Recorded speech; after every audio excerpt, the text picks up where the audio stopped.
to say that if you don't stop buying commodities from Russia, then we're going to come in with bunker buster bombs and start trying to take out your top leadership, because that's exactly what they did in Iran. Now, this is really, really stupid statements. And the idea that they would, you would think, oh, they won't. I mean, these people are stupid. It's possible. But it's not so much about that. It's about the fact that everything that was always sort of covert is now becoming overt. You know, there was always sort of a covert, oh, like we use diplomacy and we do this and that, but behind the scenes we're trying to hack you. And now it's all becoming overt. And that's important because what it does is it accelerates this bifurcation. Because from a Western mindset, China is viewed as this despicable, terrible sort of nation, and the assets are priced accordingly. At the same time, it is not only growing faster than the Western nations, but it's also now increasingly trading with nations which are growing faster than the Western nations. And that's an important component because you have a feedback mechanism, right? So that's the precursor to what we're going to talk about today.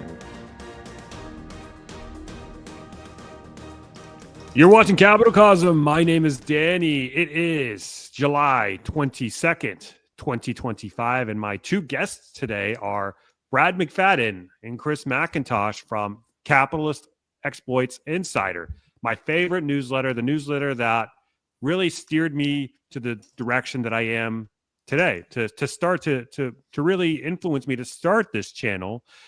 Chris, Brad, thank you so much for your time. Always a pleasure, Danny. Yep, 6 a.m. the 23rd of July here, but anyway, we're a day ahead of you. I appreciate you waking up early. I know there's a big time discrepancy between us here in the States and over there in Australia and New Zealand. So, guys, thank you so much for getting up early. I know, Chris, you had a long night. You woke up, you slept till you went to sleep, I want to say, till at 1 a.m. So, let's go ahead and dive right into it, gents. Before we get started, I want to remind my audience we do have a special $1,000 discount on Capitalist Insider. If you want to take advantage of that, the link to that is down below. So, all right, Chris, let's go ahead and dive right in. Brad, I know you have some PowerPoints you want to go through, specifically Chinese equities, but let's go kind of go through some of the top line news. What do you think is most prominent on the radar screen of investors right now before we dive into some of these interesting opportunities you have laid out? What do you think investors should be most focused on given the events that have transpired recently since we've last spoken? Yes, that's interesting. Brad and I had a conversation last week or the week before? I can't remember. Days all meld into one, but recently, maybe a week or two ago, probably a week ago. And our discussion was on a new allocation that we're making in the fund, or thoughts of a new allocation, which has transpired into actually bumping up a weighting that we've got, which we'll get to in a minute, and we're going to cover what that looks like and why. But the predeterminer for that has been this slow creep, which is now accelerating, of what is essentially like a bifurcation between West and East. If you go all the way back to if we go all the way back to when we actually put on a position in Chinese equities, and you might recall this, Danny, we had a situation, I don't know if members or listeners might remember this, we had this rhetoric that China might get sanctioned by the US in the same fashion as Russia had been sanctioned. And what happened as a consequence was all your large Western institutions fled the market, to the degree that you had a lot of the Chinese tech stocks getting sold off and selling for deep discounts, certainly on a comparative basis to Western tech companies, despite the fact that these companies are oftentimes growing faster than their Western counterparts. And the technology, debatable, and people do debate it, may or may not be better or worse. But certainly on a valuation perspective, massive divergence. Anyway, so that was a precursor. Now we fast forward to more recent events, and we've just had, I can't recall, it might be a week or two ago, Trump coming out against Russia saying he's giving them 50 days to basically bow down and kneel to the crown. And his right-hand man, if you will, Lindsay, I've never seen a war I don't like, Graham, came out with this retarded statement, which was really, really absurd. The crux of it is that he mentioned that Russia and its friends, and this is the important part, Russia and its friends need to abide by what America is wanting, this 50-day demand, or if they don't, that they should expect, or what was the comment? They should ask, the consequences for that are they should go and ask the Ayatollah. Mm-hmm. Okay, which is to say that you're threatening China in particular, which is a nuclear armed nation, Russia obviously, but China, to say that if you don't stop buying commodities from Russia, then we're going to come in with bunker buster bombs and start trying to take out your top leadership, because that's exactly what they did in Iran. Now, this is really, really stupid statements. And the idea that they would, you would think, oh, they won't. I mean, these people are stupid. It's possible. But it's not so much about that. It's about the fact that everything that was always sort of covert is now becoming overt. There was always sort of a covert, like we use diplomacy and we do this and that, but behind the scenes, we're trying to fuck you. Right? Now it's all becoming overt. And that's important because what it does is it accelerates this bifurcation. There's a couple of charts, and we won't go through them today, but the amount of trade that China is doing with the US, go back to pre-2020, and that which it's doing today, one thing. The other thing, the amount of trade that China's been doing with ASEAN pre-2020 and what it's doing today, basically there's this massive divergence, because all they're doing is saying, well, we don't want to deal with What is ASEAN, Chris, for those who may not know? So call it Asian nations. Mm-hmm. Middle East, Southeast Asia, all those Asian countries, if you will. So it's an economic league, is the ASEAN community. In any event, the point is that the trade that is now being done has been accelerated to a massive degree on those lines, which is also why Trump's tariffs didn't work. When he came out to all these nations and said, you need to sanction China as well, they turned around and were like, yeah, but they're our biggest trading partner. Why would we do that? That's retarded. So that failed spectacularly. So all of that, I guess, is a precursor to why we're looking at China, because from a Western mindset, China is viewed as this despicable, terrible sort of nation, and the assets are priced accordingly. At the same time, it is not only growing faster than the Western nations, but it's also now increasingly trading with nations which are growing faster than the Western nations. And that's an important component because you have a feedback mechanism, right? So that's the precursor to what we're going to talk about today, which Brad's got some excellent charts, and we'll highlight why it's interesting to us and why we basically are making the case that it should form part of a diversified portfolio of deep value assets which have asymmetry. Yeah, you make a very good point there, Chris. The veneer has come off. What was initially done overtly or covertly is now being done overtly. And I believe what you were alluding to was the fact that Trump and the administration had a deadline when it came to reaching a deal between Iran's nuclear program. And as soon as the clock hit Friday the 13th, 2025, and there wasn't a deal set in motion, that's when they set in motion the attack on Tehran. And so they're trying to use that as an event to remind China and Russia and the rest of the world that, hey, I mean, we will let the gloves come off. We're not just all talk. So it's a huge gamble. It may or may not work, but the world is much different today than it was in the 1990s or early 2000s. You can't really throw around your weight like you used to if you're the West. I mean, this really does seem like the classic definition of a Thucydides trap, does it not? History repeats, man. History keeps repeating. But you look, to be positive about it, we wouldn't have the kind of asymmetry that exists without all of that. Right?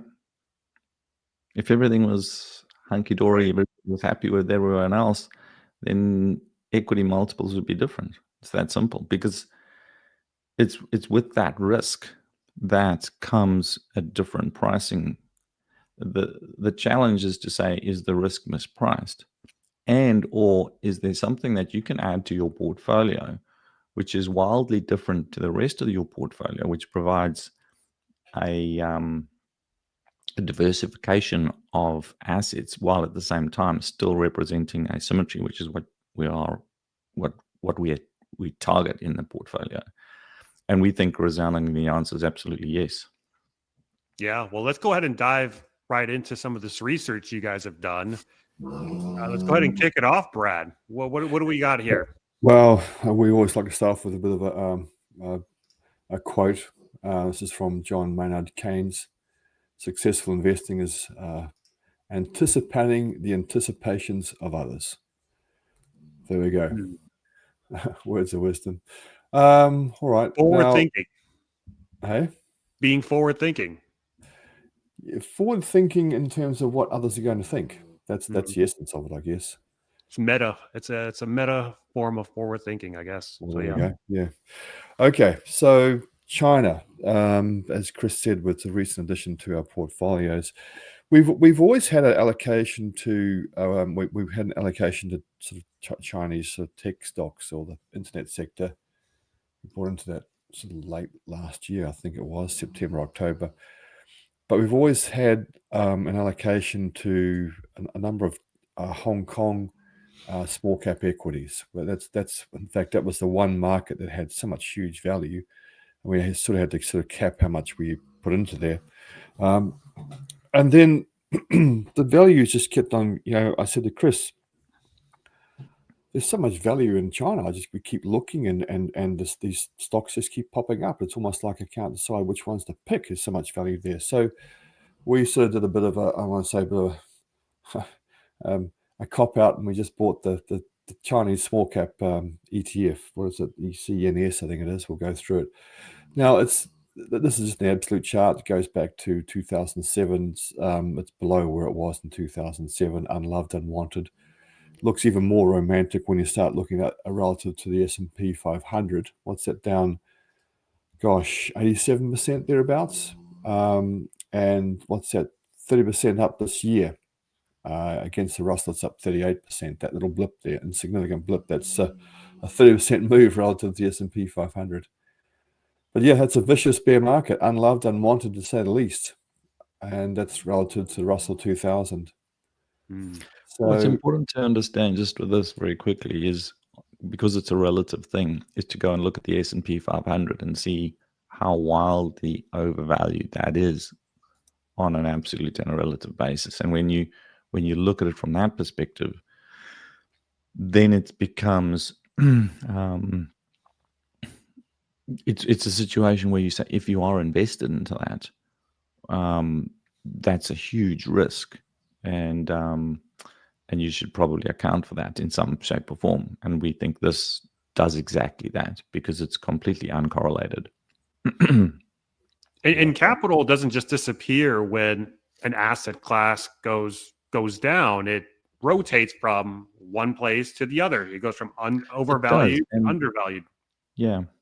I mean, so US stocks at the moment are at a 75-year high versus the rest of the world, right? Part of that reason is because of the Mag 7, a big part of the reason. So you have this huge concentration in terms of US stock valuations relative to the rest of the world.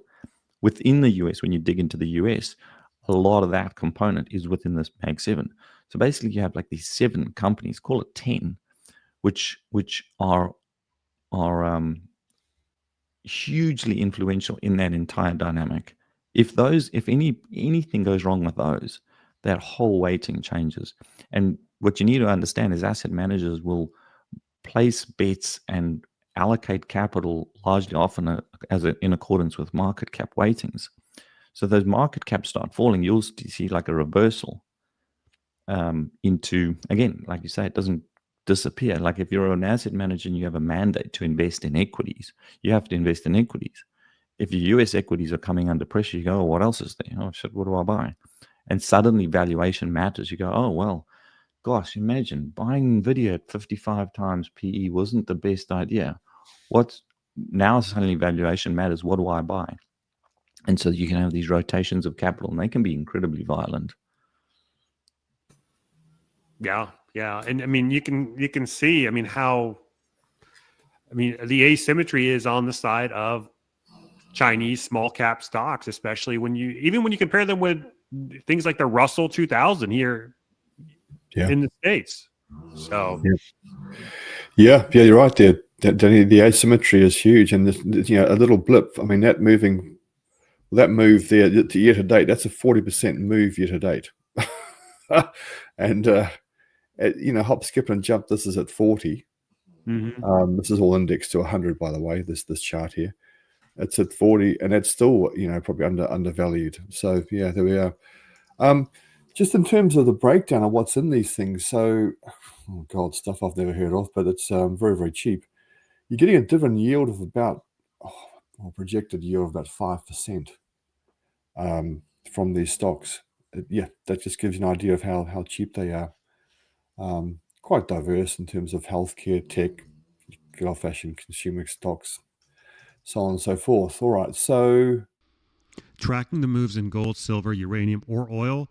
With plus 500 US, you can dive into these commodity markets through CME listed futures, offering access to futures trading on metals, energy, and more with real-time market data and 24/5 trading. Their platform is intuitive, mobile-friendly, and packed with advanced tools like stop loss and trailing stops to help manage risk effectively. Start trading with just a $100 minimum deposit. Enjoy free platform access and take advantage of up to a $200 commission-free welcome bonus after account verification. Plus 500's Futures Academy and 24/7 live support make it easy for beginners and pros alike to navigate the markets confidently. Regulated by the CFTC and NFA, you can have peace of mind trading with a trusted broker while your funds are secure in a segregated account. Ready to explore commodity futures?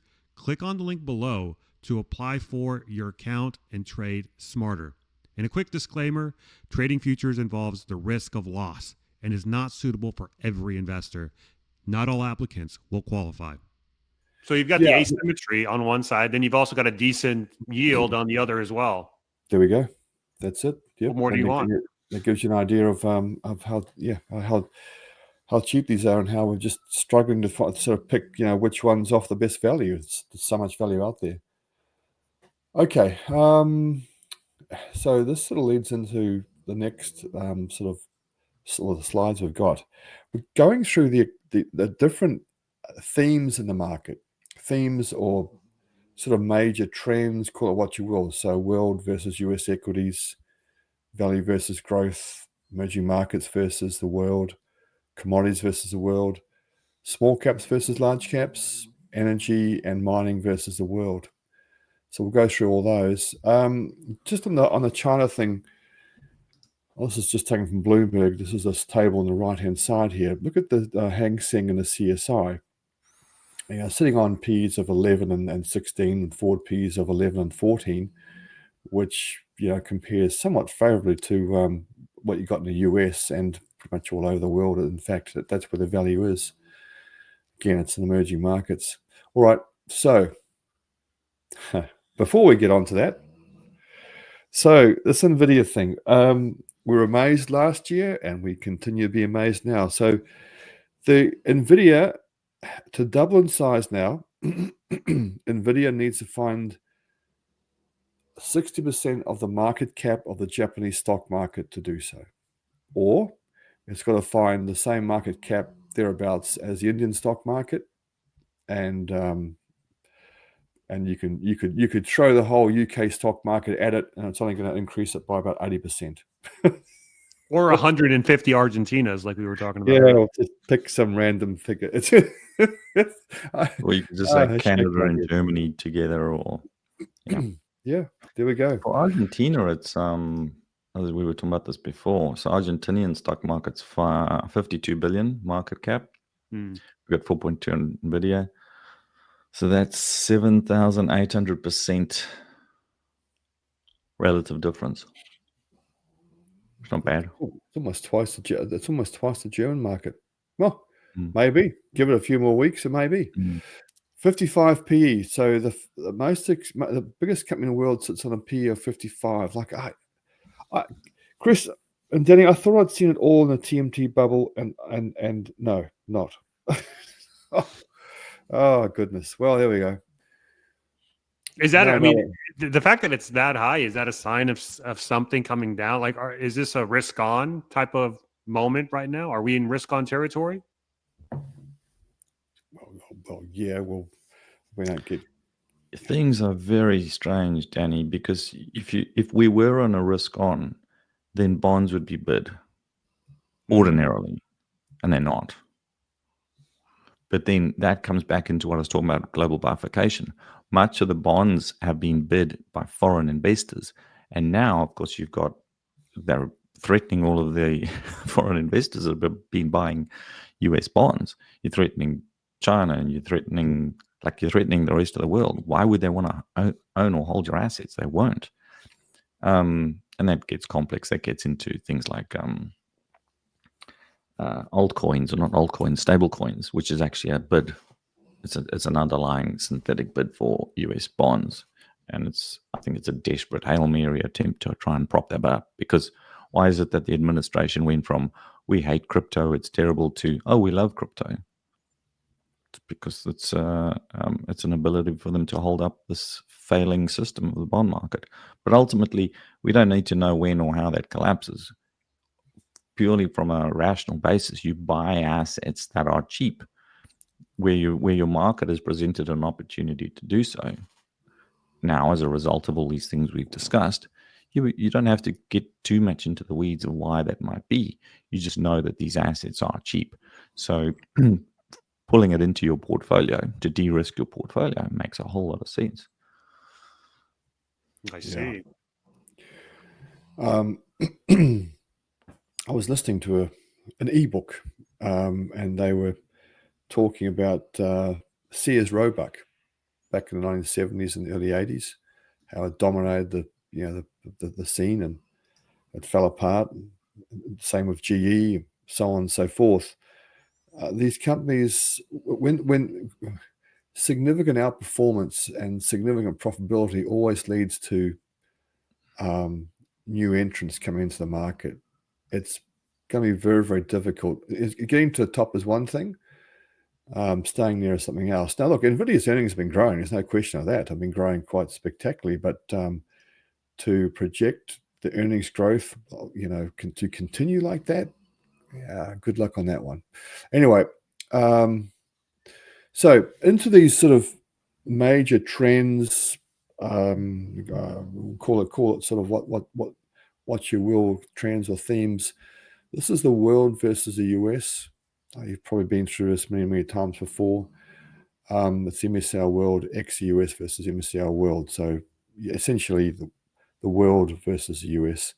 And so what's that? Down 53%, and what's that, 15 or so? Oh gosh, that's not 15 years. That's 17 years. There we go. A one-way ticket. Again, this is where the asymmetry lies at the end of this, doing the opposite, and we just find there's better value outside the US. This is world value versus growth. You could say, well, maybe that's bottoming. Yeah, maybe not.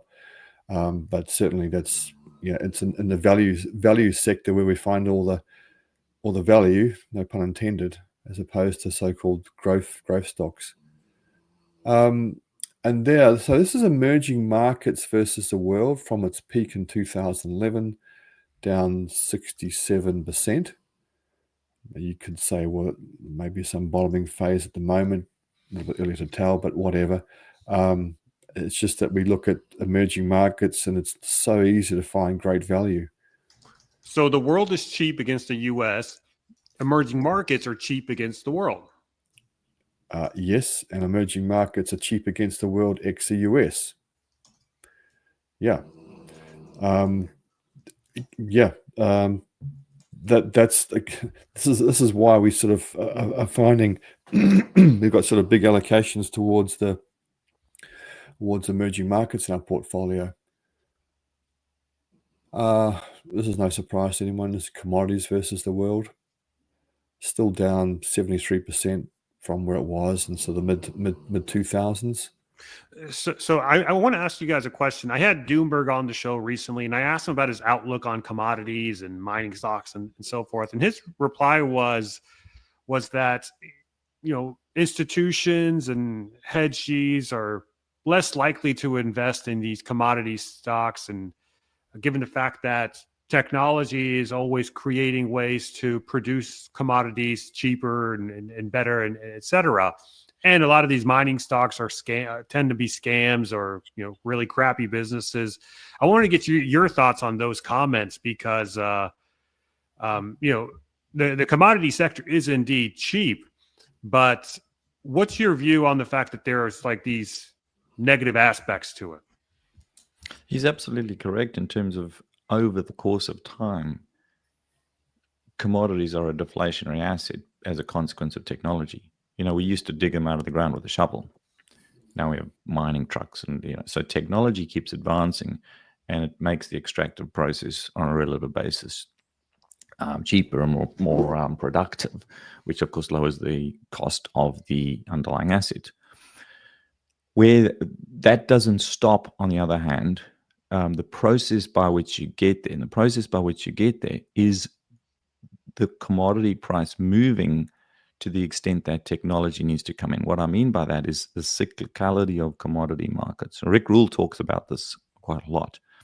So that let's go and think about tanker stocks, another sector that we've talked about on this show before and the one that we own. Why do we own tanker stocks? Well, we own tanker stocks largely because they went through a bull market and the production of them increased to the point where it is no longer profitable, and because it's incredibly capital intensive and debt financed, the entire thing collapsed.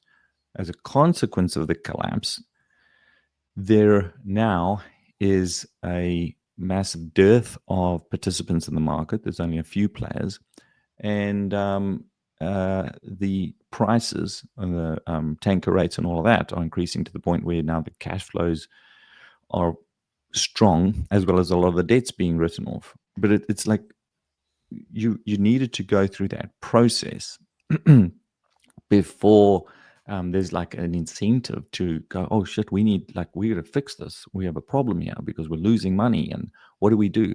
So, and that's what happens in bear markets. In bear markets, often you'll still find things like technology come out because it's people scrambling around trying to solve a problem, which is to stay alive. That typically happens, but it doesn't stop the cyclicality of the markets. And anyone can just pull up any charts of any commodities throughout time. The long chart is that the prices go down, but certainly if you're adjusting for inflation, but that doesn't happen in a linear fashion. It has wild moves in between, and it's almost like there's a need for that. The reason you get that wild move is because there's a massive incentive that comes in and says, hey, we have a huge problem. We have these deficits. We haven't got what we need. We need some copper. We need some whatever the particular commodity is. So that's one element. The other element, which it ties into another theme that we talk about fairly regularly here, which is the end of a monetary cycle. End of monetary cycles, you have inflation. There's too much debt, and they have to inflate away the debt. And that's done in either printing of or issuance of credit, lowering interest rates, try all these sort of mechanisms which basically inflate the monetary supply. Anytime you inflate the monetary supply, underlying hard assets benefit as a consequence. War is also another measure to deflate or eradicate debt. And that too is inflationary, as well as it typically often constrains and impacts supply chains, which in itself impacts commodity markets. So there's more to it than simply saying technology keeps advancing and therefore the price of commodities should fall. That's true in the long term, but it misses the entire story. And you could go through easily a couple of decades with either view. Either view is wrong. So what I mean by that is you could have a view where you say commodities always do well, and you will get slaughtered at some point. That's going to be a horribly wrong judgment call to make. You could also go through the view that say technology always solves these problems, commodities always fall in price. And you could easily go through a 20-year period where that's a horribly wrong decision to make as a portfolio manager.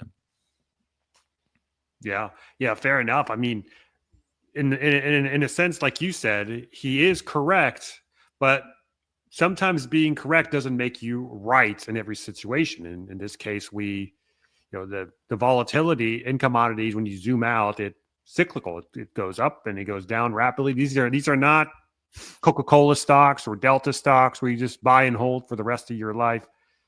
There's going to come a time when we offload this stuff and wait for the next cycle and buy whatever is poised to launch in the subsequent cycle. So great point there, Chris. Brad, go ahead. Yeah. Well, I mean, I've heard the same sort of arguments in reverse, going back 15 or so years. So, I hear what he says, and I take that aboard. And in Doomberg writes, he does some spectacular work, fantastic. I think where probably the difference is where the rubber meets the road, and we just look around the commodity space. A lot of these commodity producers, you're getting some fantastic cheap stocks right now, just producing cash, fantastic dividends, so on and so forth. Very low debt levels. They're not Mickey Mouse stocks. They've been, we're talking big cap stocks here, a little less big cap than what they used to be. Anyway, and yes, there's always going to be Mickey Mouse little miners around. Lies on top of a hole. You're always going to get that. But we're not really interested in those. And typically you'll get more of them at the peak of the cycle too. Mm-hmm. Yeah, true. Right? That's I remember if you go back to, what was it? It would have been mid 2000s, I think it was, late 2000s, when we had the marijuana boom. And I remember getting emails from people who they would come to us and say, well, I have a list and you could market your product to our list. And we're like, oh, okay, that's fine. No, but in order to do so, we would really suggest that you find some good marijuana stocks to promote. And I'm like, I'm not buying marijuana stocks. That's retarded. These things are like, it's a weed. it's a weed that sits in a regulatory environment. So weeds are easy to grow. In a regulatory environment, it's very strict. It's problematic. And the valuations on these things are completely banana. It's like, why would we do that? But it was a really, really good sign of a top, right? Yeah. And of course, within, I think, 12 months, the entire sector pretty much collapsed. But what was interesting was that at the same time, you had some companies that were previously gold miners that changed their name and became marijuana stocks. I remember that, yeah. Remember that. And then it happened in reverse when it came to like uranium stocks in the late 2000s. You had a pretty epic run in uranium stocks from, I believe, like early 2000s, and it crescendoed around 2008. And I mean, you would get like all these new uranium companies coming to the forefront at the very tail end of the cycle. And, none of these companies even ever developed a mine or produced any, like an iota of uranium.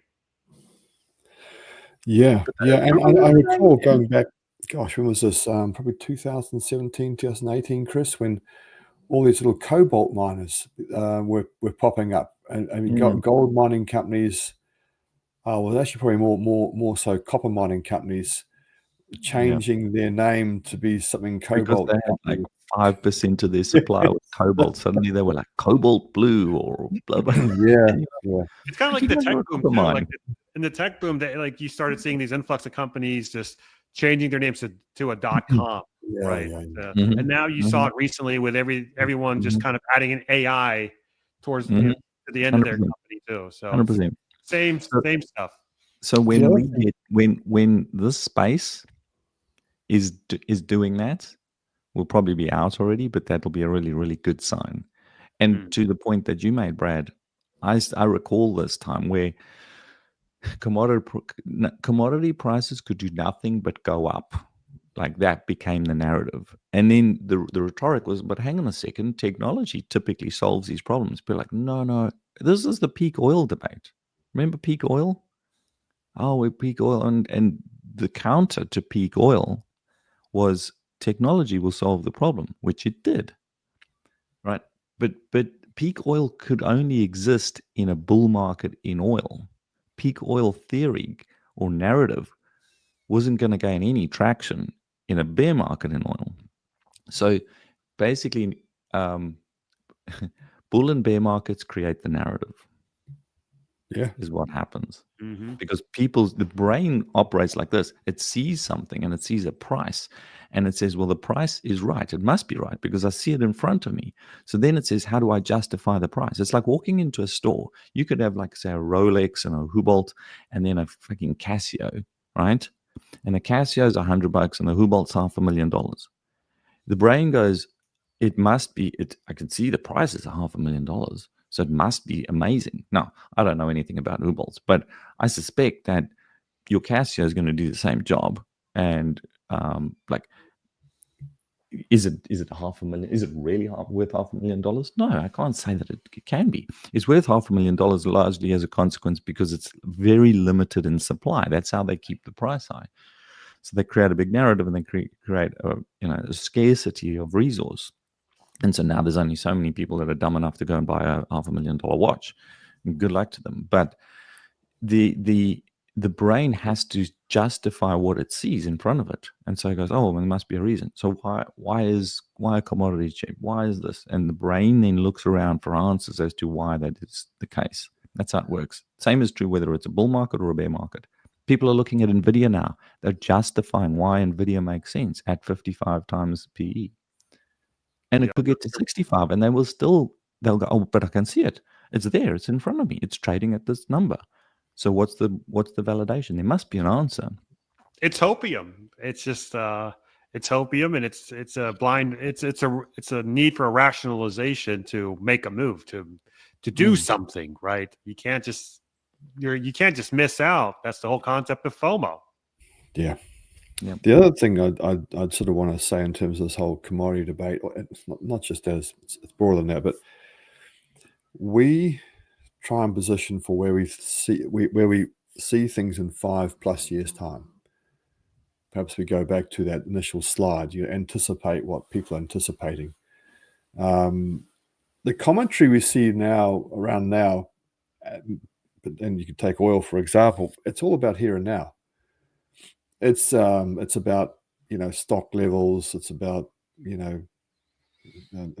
demand, current demand levels. What's happening in China at the moment? No one's going out and going, okay, well, what's supply demand situation looking like 5 years from now? Gosh, let alone a couple of years from now. So that's where we try and position. And the asymmetries there. When things turn, it turns big, dramatically, very, very quickly. But for often extended period of times, you've got to be very, very patient.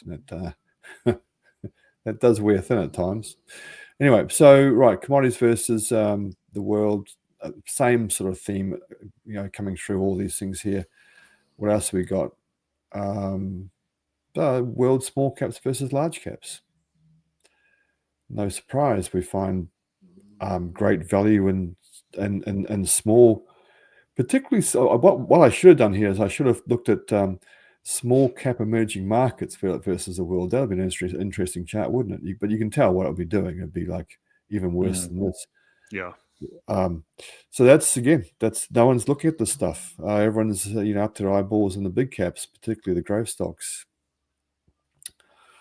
World Energy versus the world, down 71% from its high back in 2009, 2010. And then world mining versus the world index still down some 80-odd% from its peak in 2010. Now, you could say, well, look, the peak in 2010 was too high to start with. Well, okay, fine. But, whichever way you look at it, these things are really, really out of favor. And just going back to what we were saying before about the whole commodity space, there's been an underinvestment in this space for a long time now, and it continues to go on.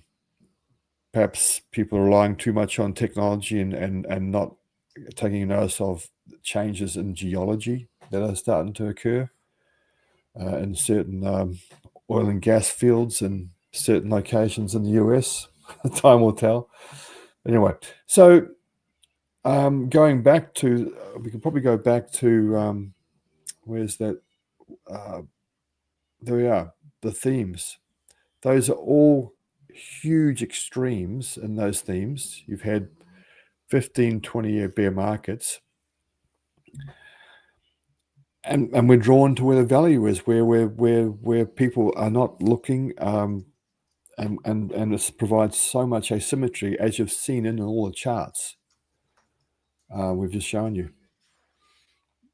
And we're still early. I mean, it seems like people will often ask the question. Gold has run all the way up to $3,400, and silver has run to $39, and are we too late to position when it comes to the rest of these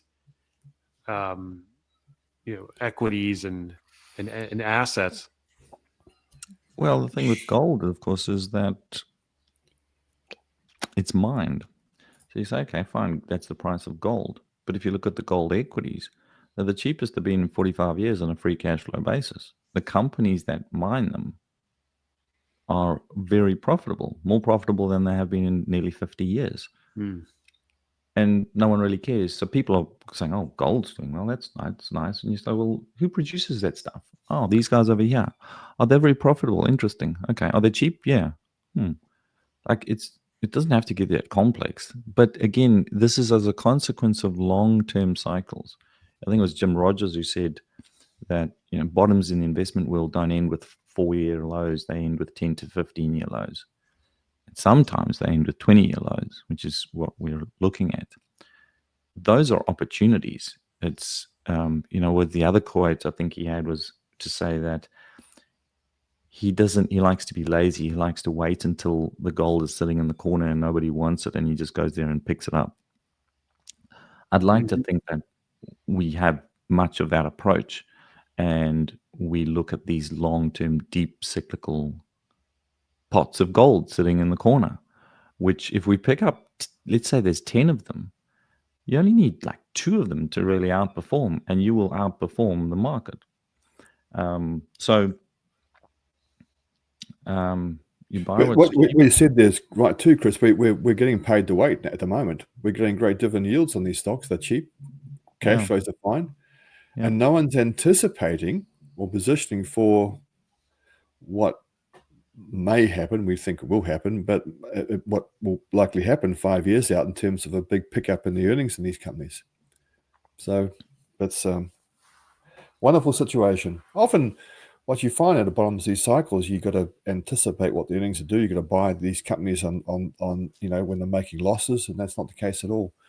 But hey, look, again, that's all in the commodity space. I mean, we began this discussion today with Chinese equities. We're not taking commodity risk there.